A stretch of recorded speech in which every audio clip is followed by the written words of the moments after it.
Now that we've created a class and we've created an assignment, we need to activate our assignment, not only for the kids to get into, but so they can have a class page. I'm going to show you how to do that. And then I'm going to show you what it's like on the students' end, what they see. Okay.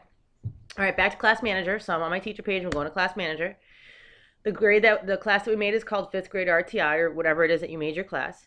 Keeping in mind that you can edit that at any time. You can look at the assignments that you've created. If you have parent emails, you can email parents reports and things, but that only works if you have their email addresses.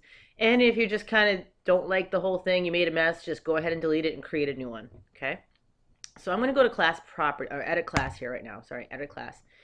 And I'm going to go up here to my properties. And again, I'm still going to use school preferences. What that means is I can override the school choices. And right now, the school choices are to keep the games on and the messaging off.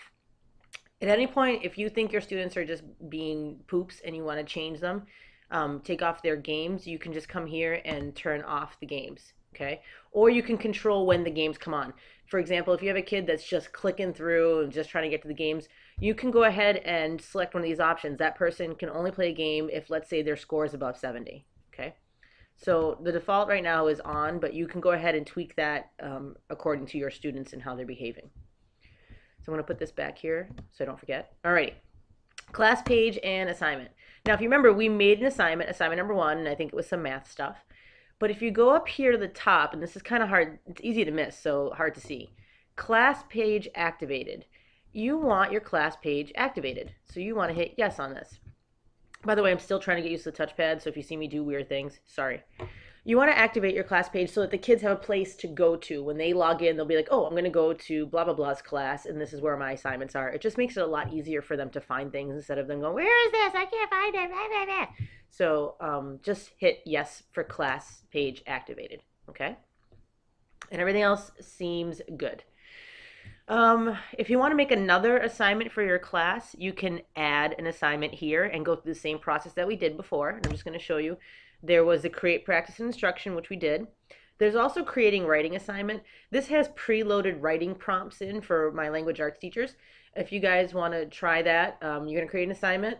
You pick a writing prompt that you want that's age appropriate, and you can also pick a rubric. I haven't tried a rubric yet, but you can try a writing prompt, and the kids have to type to you, and you can turn off spell check. Very cool. You can also create custom assessments. If you want to make your own test, let's say you have a test from whatever subject in the past, perhaps, oh, I don't know, let's stick some religion in there. You can put multiple choice questions in. You can do it that way, and you can test them on here as well. So that can be done. Okay. Let's go back to teacher page. Boop. Alrighty, so I have an assignment already for them. I have my class. My games are on. If at any time you get confused or one of the kids like, where's my password? I don't remember. Just remember you have a password list option. And you can come up here and let's say we're still doing grade 5 kids. You can see the kids, their usernames, and their password. Okay, so whenever you have that random kid that's like, I forgot my password, you know, the kid that always forgets everything, that's how you can quickly check that. Okay. One more thing before I show you the student end is adjust student difficulty. So again, here's another way to catch those students. If you have a student that's struggling or you have the students that's just blowing by everybody, you can adjust at what level they achieve a blue ribbon. Because remember, the goal of this for the kids is not to play the games, but is to get these little blue ribbons. That means they've mastered this particular content. If, for example, you're doing 4th grade math stuff with them, and we're doing our 5th grade RTI class, okay? If you feel that it's too easy for them or you want to give them a challenge, you can bump up their passing level, okay? I think some courses I looked at, some were like 60%, some were 70%. Right? You can change that. Instead of being proficient, we can do proficient plus 6%. So let's say the proficiency level was 70%, now they have to get a 76. Okay, so you can make them harder. You could also make them easy. You can really make it fun and do 90% or above. Okay, so they will not get a blue ribbon unless they get 90% or above. So this is another way to change things around. Okay, to make things more challenging, or on a certain topic, maybe they need more help. Okay, you can tweak all that, and you can tweak it per student as well, okay? Not just the whole class, you can do it per kid. So let's say, for example, I don't know this student, but Avery here is just a genius, and I'm gonna bump the proficiency up to 90% or above. Or vice versa, let's say Angelina is a struggling student, and I want to put, I want to make it easier for her. So I'm going to minus 6%. Okay. So she'll get the basics and then maybe bump her up later on. So you are totally customizable. You can do it per student, and that's why it's a really great tool for RTI. Okay, back to teacher page. I love this whirlwind tour. You guys must enjoy that I speak a million miles an hour like Micro Machine Man on crack. Alrighty, now that I've done this, what I'm going to do is show you. I have a student page already open somewhere. Let's see if I can find it. Okay, so let me just go back here and log in again. All right, so every class level has a quote-unquote dummy account. There's a 4th grade student, there's a 5th grade student. I created this MCE 5th grade student. I'm just a general kid in the 5th grade level. All right, I'm going to log in here. 1145. Now, if you notice, look at that. I have a page. So this is the class page that we activated. Right now, as a student, I look at this and go, oh, this is due Friday, December 30th, assignment number 1. I have not done anything. There's 12 topics. I need to get on it. Okay, so the kids would click your assignment, and here are the topics that we picked.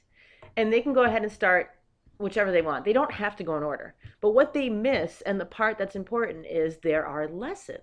Okay, so again, here's a place value lesson. If the kid's like, I don't remember place value, well, you could encourage them to use the internet to look it up, or you could have them actually read a lesson about it and then refresh their skills. This is good for review. I wouldn't suggest it if it was a brand new topic, though. You might want to cover it first in class and then have them review this way. I don't think it's a good first impression. That's just my personal opinion in math. Okay, kind of a geek about those things. So you go through and you're like, all right, I'm going to start this and I need to get a 70%. So the kids have 4 options. Printable worksheet, by the way. If you have a kid that just cannot do the computer, not going to work out, struggles, you can print them a worksheet with the questions.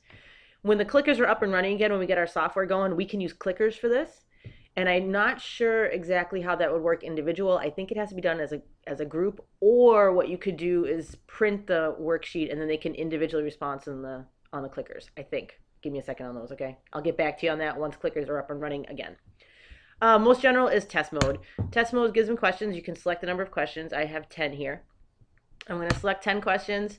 Since I have to get a 70% proficiency, that means I better get 70 of them correct. All right. So I'm going to demonstrate what a student does. They look, they don't even read this one. Oh, I got it right. Good. Next question. Yeah, sure. Great. Oh, I got it wrong. Then it's this one. Then it's this one. It's this one. No. Oh, okay. Finally got it right. What they end up doing is some of them, if you don't watch them, they'll just click like crazy. Okay. Notice the hints that that popped up here. A little bit of help. If you don't know what's going on, it will give you some help. And here's what I love about it. The system has detected that you're guessing the answers. Now you'd be forced to wait at least 10 seconds before answering.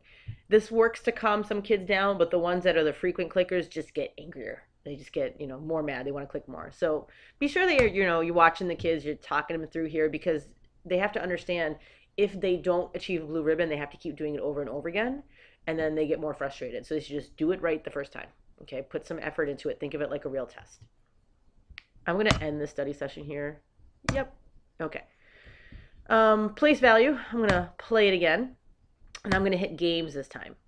Every time I get something right, or I think anytime I get remotely something right, I get to play a game. And I'm terrible at these things. The kids just seem to have a natural knack, so I'm just going to hopefully pick something very easy. All right, cheerleader game. We will do that. Yeah, I don't care. Awesome. They'll spend like 15 minutes on that, but they won't even read a question. Like, they'll pick their hair and skin color. You know how they are. So answering these questions, it's going to be D.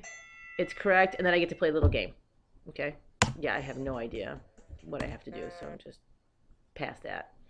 So they can play in test mode, which is no games. They can play in game mode, which means they get to play games. Okay. Some of them like to look at their high score table and compare themselves. And I got a high score. I'd rather you get a high score in math personally, but okay, fine. You know how kids are.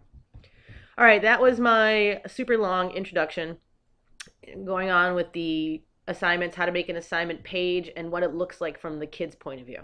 All right, don't forget, there's always those dummy logins. So if you want to know what the kids are looking at without hovering over their shoulder, you can just log in as a student and check it out.